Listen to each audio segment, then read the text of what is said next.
नमस्कार दोस्तों। सेंसस होने जा रही है, जनगणना। मोदी जी को पसंद नहीं है कि 2011 2021 इस ढंग से जनगणना हो हर 11 साल 10 साल के बाद। 2001 1991 1981 1971 ना, मैं तो अपना साल अलग निकालूंगा और फिर उसके बाद बताऊंगा कि आपको 2025 में करनी, फिर 2035 में करनी, फिर 2045 में करनी है। मैं सेट करूंगा, मैं आपका सेटिंग मेरे को स्वीकार नहीं है। कहानी कुछ उल्टी है साहब।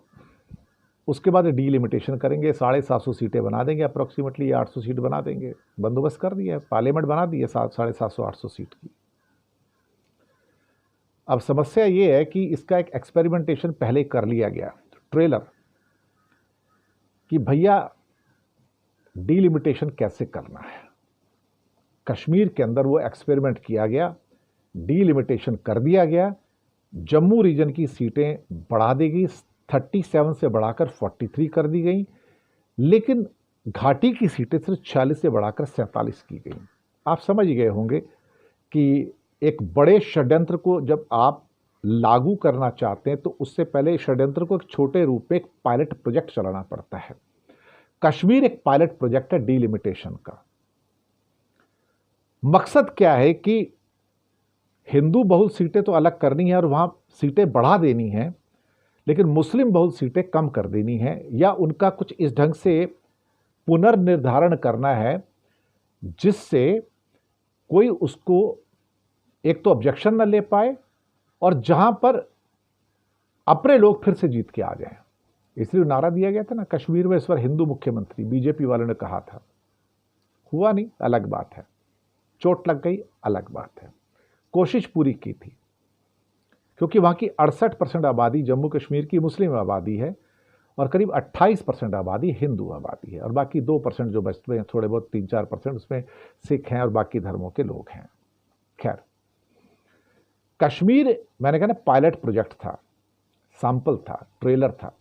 अब असली पिक्चर आएगी। सेंसस होने के बाद सबसे पहला काम है कि साउथ की बुच कैसे मारना है। साउथ सपोर्ट नहीं करता ना इनको। 130 में से 25-30 से ऊपर सीटें कभी नहीं आती इनके पास, तो बाकी 100 सीटें क्यों नहीं आती। तो साउथ को खत्म कर दो। साउथ प्रोग्रेसिव है, साउथ पैसे देता है, साउथ में इंडस्ट्री है, साउथ पढ़ा लिखा है, साउथ समझदार है, साउथ सभ्य है, सिविलाइज्ड है। उसे खत्म करो। असभ्यता लानी है पूरे हिंदुस्तान के अंदर। भारत में कम पढ़े लिखे राज्य कौन से हैं? बीमारू राज्य कौन से राज्य हैं? उत्तर प्रदेश, बिहार, मध्य प्रदेश, राजस्थान, और मध्य प्रदेश से टूटा हुआ छत्तीसगढ़, और बिहार से टूटा झारखंड। ये 6 राज्य हो गए साहब। इन 6 राज्यों की सीटें बढ़ा दो, क्योंकि यहां आबादी बढ़ी हुई है। ये 6 राज्य काफी है मेजोरिटी दिलवाने को पार्लियामेंट के अंदर राज करने के लिए। असभ्यता का राज होगा सभ्यता के ऊपर। ना ईस्टर्न इंडिया चाहिए, ना वेस्टर्न इंडिया चाहिए, ना साउथ इंडिया चाहिए, ना नॉर्थ ईस्ट चाहिए। ये 6 काफी हैं। पूरे उत्तर प्रदेश में जितनी सीटें होंगी उतनी सीटें दक्षिण भारत की हैं। बस केरल की सीट 20 से घट के 19 हो जाएंगी। आपने आबादी रोकी ना, अब आपको पनिशमेंट मिलेगी। आपने ह्यूमन डेवलपमेंट इंडेक्स यूरोप के बराबर में लाके खड़ा कर दिया, आपको सजा मिलेगी। आपने एनवायरमेंट को प्रोटेक्ट किया, आपको सजा मिलेगी। इनाम किसको मिलेगा? जो अनपढ़ गंवारे के अंदर जाते हैं सारे के सारे, जो दूसरों से पैसा लेके पैरासाइट बनते हैं, उनको इनाम मिलेगा, जो आबादी बढ़ाते हैं। मैं तो ओपनली कहता हूं, it's now parasitic relationship between Indian states, जहां यूपी, बिहार और बाकी जो गरीब राज्यों के जो लोग, लगातार उनको सरकार पैसे देती चली जाती है, और दक्षिण से और पश्चिम भारत से पैसे लेती है और उनको देती है। जैसे कि बिहार को 1 रुपये दिया जाता है, अगर देता है केंद्र को, तो 7 रुपये 15 पैसे वापस दिए जाते हैं उसको। यूपी को अगर 1 रुपये देता है तो 2.5 रुपये वापस दिए जाते हैं। ये पैसा कौन कमा रहा है? कहां से आ रहा है? ये दक्षिण कमा रहा है, या फिर महाराष्ट्र गुजरात कमा रहे हैं? ये लोग पैसे दे रहे हैं। तो ये पैरासिटिक रिलेशनशिप है इस टाइम देखा जाए तो। ये कहते नहीं हमारे आदमी भी तो वहां जाके काम करते, मैन पावर काम करती है, मत भेजो, मत भेजो, नहीं जरूरत है, कीप इट टू यू, कहीं और से ले लेंगे, काम करवा लेंगे, रोबोटिक्स कर लेंगे, तुम्हारी जरूरत नहीं है। This is what is happening in India. लेकिन डीलिमिटेशन पे आते हैं। अब इंडिया में सेंसस होते ही जिसमें संप्रदाय आया है, तो पहले से पूरा खाका तैयार कर लिया गया है। और खाका ये है कि भैया जी कौन सी कॉन्स्टिट्यूंसी में मुसलमानों को साइडलाइन करना है। यानी कि अभी कई कॉन्स्टिट्यूंसी ऐसी हैं जहां मुसलमान मेजोरिटी में है, तो सबसे पहले तो इस ढंग से पुनर्निर्धारण करना है कि किसी भी कॉन्स्टिट्यूंसी में 20-25% से ज़्यादा मुसलमान ना रहें। तोड़ दो उनको, ख़त्म कर दो। अगर वो पॉसिबल नहीं हो पाता तो फिर उनकी 2-3 अलग से ऐसी कॉन्स्टिट्यूंसी बना दो कि जहां उनकी 5 कॉन्स्टिट्यूंसी ऐसी थी, 6-7 कॉन्स्टिट्यूंसी ऐसी हैं जो मेजोरिटी वाली हो सकती हैं, उसको लिमिटेड करके 3 में कर दो, सारा एक में चले जाए दो, बाकी सारा खुद ले लो। This is how backup work पूरा हो चुका है। अब डीलिमिटेशन कमीशन के अंदर कुछ जो लोग आएंगे वो सारे अधिकतर जो होंगे सुप्रीम कोर्ट के जजेस होंगे या रिटायर्ड चीफ जस्टिस होंगे, सभी रिटायर्ड होंगे।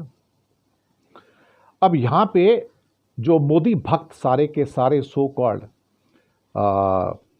जिसे कहते हैं कि मुख्य न्यायाधीश रहे हैं मोदी भक्त, या थोड़े समय के बाद वो मुख्य न्यायाधीश जो उस समय के जब डीलिमिटेशन कमीशन बनाया जाएगा तो उस समय वो रिटायर्ड माने जाएंगे, तो उनकी नियुक्ति होने जा रही है। राम जन्मभूमि में एक मुख्य न्यायाधीश थे जिनको राम जन्मभूमि का जजमेंट देने के लिए इनाम दिया गया था, आपको पता ही है, वो रंजन गोगोई, उनको राज्यसभा का मेंबरशिप दिया गया था। उसके बाद एक अब्दुल नज़ीर साहब थे, वो भी जस्टिस थे सुप्रीम कोर्ट के, उनको भी ये गवर्नर बना के एक स्टेट का भेज दिया गया था। उसके बाद एक और उसके अंदर न्यायाधीश थे जो अब मुख्य न्यायाधीश हैं, जो 10 नवंबर को रिटायर हो रहे हैं। अब मैं नाम यहाँ पे किसी का नहीं लूँगा, लेकिन डीलिमिटेशन के अंदर वही सारे जजेस रहेंगे और मुख्य न्यायाधीश रहेंगे जो मोदी जी के फेवरेट थे और मोदी जी के पक्ष में जिन्होंने सारे के सारे निर्णय दिए हैं। डीलिमिटेशन कमीशन को आप चैलेंज नहीं कर पाओगे, सुप्रीम कोर्ट में भी चैलेंज नहीं कर पाओगे। और सारा जो बैकअप वर्क है उसका कि कौन सा गांव, कौन सी तहसील, कौन सी कॉन्स्टिट्यूंसी में आनी है, वो पहले बीजेपी कर चुकी है अपने टेबल पे। उसका ऑलरेडी ऑफिस बना हुआ है, अंदर बैकअप पे वो काम चल रहा है उसका। डीलिमिटेशन कमीशन को आके उसके ऊपर ठप्पा लगाना है और थोड़ी बहुत कसर बच जाएगी तो इस पूरी की पूरी जनगणना में संप्रदाय भी आ जाएंगे। रविदासी कितने हैं, राधा स्वामी कितने हैं, स्वामीनारायण कितने हैं, वोकलंग कितने हैं, लिंगायत कितने हैं, इसके अलावा कबीरपंथी कितने हैं, ये किसको सहयोग करते हैं, उसका भी होके उसको भी इनकॉर्पोरेट कर लिया जाएगा ताकि कोई भी कॉन्स्टिट्यूंसी ऐसी ना बचे जिसके ऊपर हम विक्ट्री ना पा सकें। जैसे कि जम्मू कश्मीर के अंदर जहां हर कॉन्स्टिट्यूंसी के अंदर 1 लाख से ज़्यादा मतदाता थे, एक कॉन्स्टिट्यूंसी ऐसी बनाई गई जिसके अंदर सिर्फ 55,000 मतदाता थे, जो थी माता वैष्णो देवी कॉन्स्टिट्यूंसी। क्यों ऐसी बनाई गई भाई? क्यों पूछिए ना। उसको रियासी से तोड़ दिया गया। क्यों तोड़ दिया गया? क्योंकि वहां मुसलमान भी थे ना। चलिए, दिस इज हाउ। तो वो डीलिमिटेशन का जो एक्सरसाइज होगा ये इंडिया का सबसे बड़ा फ्रॉड होगा, जिसके अंदर सबसे पहला उद्देश्य होगा कि साउथ को कैसे किल किया जाए, कैसे मार दिया जाए, खत्म कर दिया जाए साउथ को। लेकिन कहते हैं ना, जब आप अपनी एक टांग तोड़ लेते हैं, जब आप अपनी एक टांग तोड़ लेते हैं तो फिर आप भी चल नहीं पाते। अगर आप ये करते हैं कि उनकी सीटें 130 की 130 135 रह जाएंगी और सिर्फ उत्तर प्रदेश की सीटें 135 से ज़्यादा हो जाएंगी, मैं आपको यकीन से कह सकता हूं आपसे, शायद भारत आपको फिर दोबारा से 1947 के मोड़ पर खड़ा हुआ मिलेगा। और आजकल बहुत आर्टिकल्स आ रहे हैं जो मोदी के फेवर में आ रहे हैं कि जिसकी जितनी पॉपुलेशन उसकी उतनी हिस्सेदारी है। यानी कि आप बच्चे भी पैदा करो, आप असभ्य भी बनो, आप अशिक्षित भी बनो, आप पढ़ो लिखो भी मत, लेकिन आप राज करो हिंदुस्तान के अंदर उनके ऊपर जो पढ़े लिखे हैं, समझदार हैं। लोग कहेंगे क्या नीतीश बाबू और नायडू को सपोर्ट करेंगे? नायडू तो कहता बच्चे ज़्यादा पैदा करो, लेकिन वो कोई सॉल्यूशन थोड़ी आज की डेट में। साउथ तो माइनस में जा रहा है इस टाइम, पॉपुलेशन में पूरा ही माइनस में है। और माइग्रेशन के बाद लोग पसंद नहीं करते। भैया लोग आपको सब जगह मिलेंगे, मुंबई के अंदर भी गालियां खाते हैं भैया लोग, साउथ में जाएंगे वहां भी गालियां खाते हैं। आपको नौकरी कर रही है अपने घर में करो ना। तो इंडिया में कोई अमेरिका की तरह एमलगमेशन थोड़ी हो सकता है। यहाँ पर आप दूसरों का हक छीनेंगे, दूसरी स्टेट में जाएंगे तो लोग तो चिल्लाएंगे ना अल्टीमेटली। यही होने जा रहा है। और वो सारे के सारे जो मोदी के चहेते जजेस हैं वो डीलिमिटेशन कमीशन के मेंबर होंगे। ये अल्टीमेट उनका गोल है कि मैं कॉन्स्टिट्यूएंट जो क्या कहते हैं ना, एक किस्म से पूरा जो सिस्टम है, पूरा का पूरा संविधानिक सिस्टम है जो कॉन्स्टिट्यूएंसी का डीलिमिटेशन का, मैं उसको ऐसे पलट दूंगा कि उसके बाद यहाँ पर तो हिंदू मुस्लिम का जहर है ही है, तो यहाँ पे सारे हिंदू सिर्फ एक ही पार्टी को वोट देंगे। उसके बाद आप देखना इतनी कट्टरवादिता, इतनी दुश्मनी पैदा कर देंगे कि लोग आपस में मरेंगे कटेंगे इस देश के अंदर। मैं आपको बताऊं, सड़कों पे मारकाट होगी यहां पर, इस कदर आप देखिए खून खराबा होगा इस देश के अंदर। ये बटेंगे कटेंगे जो नारा उसी लिए बनाया गया है कि काटेंगे। अब ये लोग ये कटेंगे नहीं कि काटेंगे, क्योंकि यहां काटने वाले किसी और धर्म के नहीं है, इनके अपने धर्म के होंगे। इसी बात का डर है। और डीलिमिटेशन एक्सरसाइज उस असभ्यता के ऊपर ठप्पा लगाना है जुडिशरी का। और वैसे भी सब कुछ तो इनका है, सीएजी इनकी, सीबीआई इनकी, ईडी इनकी, और उसके बाद में न्यायपालिका भी इनकी है। वो दत्तात्रेय होसबोले कहते हैं ना कि मथुरा का फैसला भी हमारे पक्ष में आएगा। सारे आपके जजेस हैं आरएसएस के। भाई सब भर्ती तभी होती है कि क्वालिफिकेशन इसलिए होती है कि वो आरएसएस के जजेस हैं, तभी भर्ती किया जाएगा और उनका झुकाव होना चाहिए। अब नाग प्रसन्ना वो हाईकोर्ट के बंदे, वो क्या कहते हैं, बंगलोर में मुझे हर जगह पाकिस्तान नजर आता है ना। ऐसे लोग हैं भाई, हैं, क्या करोगे आप। और दूसरी बात, वो कुछ जजेस जो है कलकत्ता हाई कोर्ट वाले हैं, वो तो अब बीजेपी ज्वाइन कर चुके हैं। और इलाहाबाद हाई कोर्ट के कुछ रिटायर्ड जजेस, वो तो वीएचपी की मीटिंग्स में जाते हैं। मुझे कुछ कहने की जरूरत नहीं है। तो दत्तात्रेय होसबोले ठीक कहते हैं कि हमें अदालतों पर पूरा यकीन है, वो हमारे पक्ष में फैसला देंगे, क्योंकि जजेस आरएसएस के होंगे और उन्हीं के पास केस जाएगा। दूसरा तो कोई जाने वाला है नहीं ना। अब सारे के सारे हिंदुस्तान में हाईकोर्ट के जजेस अगर आरएसएस के हो जाएंगे तो आप और क्या उम्मीद कर सकते हैं।